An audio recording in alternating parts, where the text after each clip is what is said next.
Hello, good morning, and welcome to another edition of Premier Sports on Premier FM 93.5. I'm your regular host on a Wednesday morning like this, Olumide Ogunbi is the name, and I'm not alone in the studio. I have Tokunbo Sanyaolu with me. Tokunbo, good morning. Good morning, bro.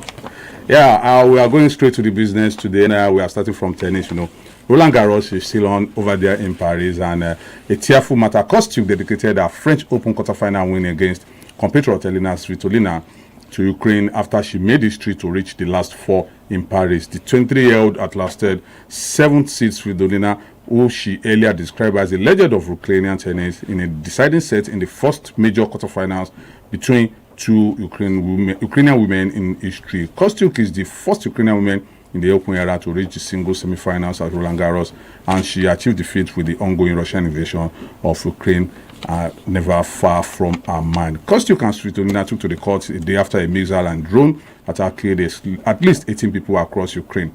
Speaking on court following a 6-2, 6-3, 2-6, 6-2 win, Kostyuk said, "We had another difficult night in Ukraine, especially in Kiev, where so many people died. So I want to give this match to Ukraine." That was Marta Kostyuk. The first Ukrainian singles players to reach the last four at the French Open since Andrei Medvedev in 1999. Kostyuk will face Russian Mira Andreeva for a place in Saturday's final. And Mensik and Fonseca, aged 20 and 19 respectively, are tipped to be among the players who could challenge Jannik Sinner and Carlos Alcaraz at the very top of men's tennis over the next few years, and their last 8 tie demonstrated why. Both men were playing in their first major quarterfinal, and while Mensik confessed to feeling some early nerves in his post-match interview, his dominant serve proved critical as he moved into a 2-set lead without facing a break point. Let's quickly listen to Jakub Mensik as he tell us how he felt after winning their quarterfinal.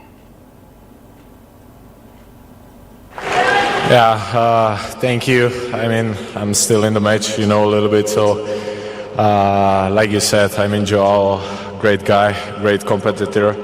And before the match, I knew it's going to be a tough one. Basically, second meeting. And a little bit nervous. And then, the end of the match, there was some incredible shots. And I'm super happy that I'm the one that came back when in the third set I was a couple of breakdowns. So I'm happy I managed to stay focused, stay in the match, and keep fighting till the end. Jakub Mensik saying he's happy that he stayed focused and he's happy that he won the quarterfinal and he's getting ready to play Alexander Zverev in the semi-final. Mensik is the first Czech player to reach a Grand Slam men's singles semi-final since Thomas Berdych at Wimbledon in 2017, and is projected to move back into the world's top 20. And Alexander Zverev's pursuit of an elusive Grand Slam title remain on track with a comprehensive victory over highly rated teenager Rafael Nadal, putting him into the French Open semi-final. Second seed Zverev is the highest ranked man left in the singles draw after a series of shock exits in Paris, as he will face Czech's 26th seed Jakub Mensik for a place in Sunday's final. We are meeting each other on Thursday for this semi-final. And talking about looking at this, Alexander Zverev is an old-timer. He has never won a Grand Slam. While Jakub Mensik is an upcoming, is one of the athletes in tennis that they are looking up to. They took over from the likes of Novak Djokovic, and they are projecting him and Joao Fonseca to give Jannik Sinner and Carlos Alcaraz a run for their money in the next few years. What do you think? Who do you think is going to carry this semi-final match? We have Alexander Zverev, an old-timer, someone who has never won a Grand Slam before, and an upcoming somebody, Jakub Mensik, that is striving to make his name in tennis. Despite the fact that Jakub Mensik is young, he has youthful exuberance, I believe Alexander Zverev is tipped to win because he's a long-timer, he's more experienced. So you are tipping Alexander Zverev for this game. Well, let's wait. They are playing on Thursday, I think tomorrow, and let's see who will carry the day, who is going to go into the final on Sunday. And let's quickly go to athletics. Nigerian top track and field athletics will converge on Lagos later this month as the 2026 national trials have been officially scheduled to take place from June 20 to 22 at the Yaba College of Technology Sports Complex. The trials will serve as the official selection event for athletes aiming to represent the country at the 2026 Commonwealth Games in Glasgow. According to the outline program, athletes and officials are expected to arrive on June 19 with competitions running across 3 days from June 20 to 22. Departure is scheduled for June 23. And the championship is anticipated to attract the nation's finest talents in track and field, all vying for a place at the Team Nigeria squad for the prestigious multi-sport event. With sport on the line, the trials are expected to deliver intense competition, and athletes look to secure qualification and represent Nigeria on the international stage in Glasgow. Tokumbo. It's a very good thing that this kind of event is being converged early enough so that they will prepare properly for the games. And the National Sports Commission should see to it that the athletes' welfare is given a priority. And also camp preparations and training should be. I think the camp, okay, they should take care of the camp preparation, yes, and make sure that everything is top notch in the preparation, yes, the welfare and everything. I think it's a good thing.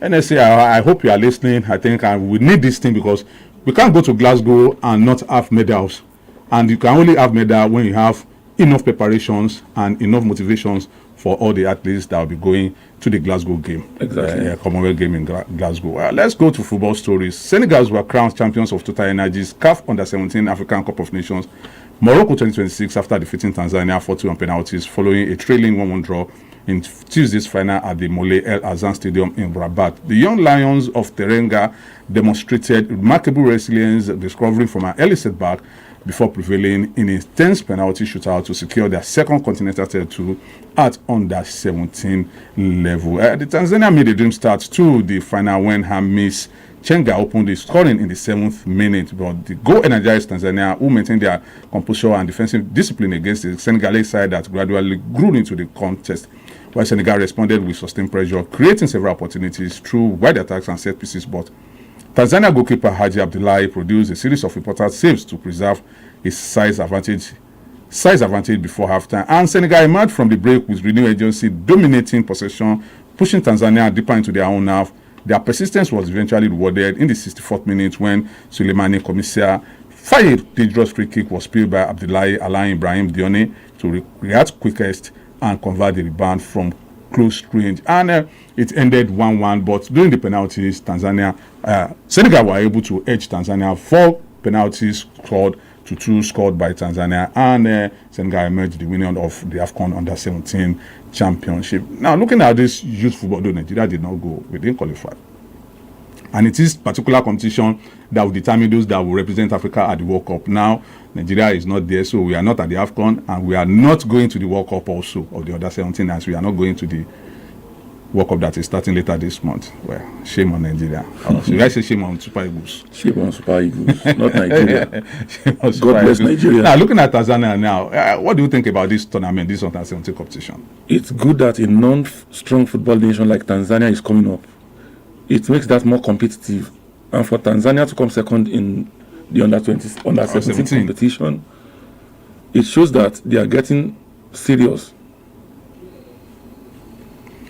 Well, it shows that they are getting serious, Under-17 coming second for a country that is not so strong in football. And also they are co-hosting next year's AFCON with Kenya and Uganda. Yes, it shows they are showing their intention that they intend to pursue football as, they want to become one of the powerhouse of football in Africa, coming second in Under-17, going to the Under-17 World Cup, as well as co-hosting the AFCON next year alongside Kenya and Uganda. Well, good luck to Tanzania. I hope that when they meet the Super Eagles, we show them why we are Super Eagles. We'll show them Pepe. Well, talking about Super Eagles head coach Eric Chell is confident his side will come out on top when they face Poland in the upcoming international friendly. Nigeria will take on Poland at the 58,000 capacity stadium PGE Narodowi on Wednesday. That is 7:30 p.m. Nigerian time tonight, and it will be only the second senior level meeting between the two countries. The two nations last met on March 23, 2018 when Nigeria secured a 1-0 victory over host Poland in a pre-World Cup friendly at the stadium Mielski Wrocław. Former Chelsea winger Victor Moses scored the decisive goal from the penalty spot in the second half. And Chelsea's men will be looking to extend their unbeaten run to 6 matches when they take on Poland. The Super Eagles have not suffered a defeat since their semi-final clash against host Morocco at the 2025 African Cup of Nations, while they were beaten on penalties. And the 48-year-old believes his side have what it takes to defeat Poland on home soil despite the backing of their passionate supporters. He has something to say about missing a couple of players. Let's listen to Eric Chell. We will miss 2 players because Victor Osimhen he had maybe to change the club, so I prefer that he stay in this house, because if you play and you are not at 100%, well, this is not good. And Lookman is very tired, and the Atletico has asked us to let him. So we will travel with 80 players. So we will see what happens after in Poland and Portugal. Yeah, he said we'll see what happens between our match between Poland and Portugal. Now, talking about in this particular match now that is coming up today, Ademola Lookman will not be available. Victor Osimhen will not be available. What do you think this will mean for the team? Do you think it will affect the team negatively or otherwise? I don't think it will have an impact, in the sense that the absence of Lookman and Osimhen at the last Unity Cup recently held in London, the team were able to win without them. That shows the coach knows what he's doing. So I don't think their absence will have any effect whatsoever negatively on the team. Well, I hope they are non-apparent, because Poland, without them, it's very easy to beat them. But Portugal, one of the teams that is going to the World Cup, as well as we have the likes of Bruno Fernandes, we have all those players, we have Cristiano Ronaldo in that team. Do you think Nigeria will be able to, without Osimhen and Lookman, Nigeria will be able to beat Portugal? Coach Roy definitely knows what he's doing. Well, let's hope that Eric Chell knows what he's doing and he have the magic touch to tweak the team and make sure that Nigeria is not humiliated by Portugal. We won't, by God's grace, I believe we'll win. Well, there are a couple of other international matches that is coming up today. Albania will be facing Israel. The kickoff is 7 p.m. Nigerian time. Congo DR versus Denmark, also 7 p.m. Luxembourg versus Italy, 7:45. Netherlands versus Algeria, 7:45, and Nigeria versus Poland, also 7:45.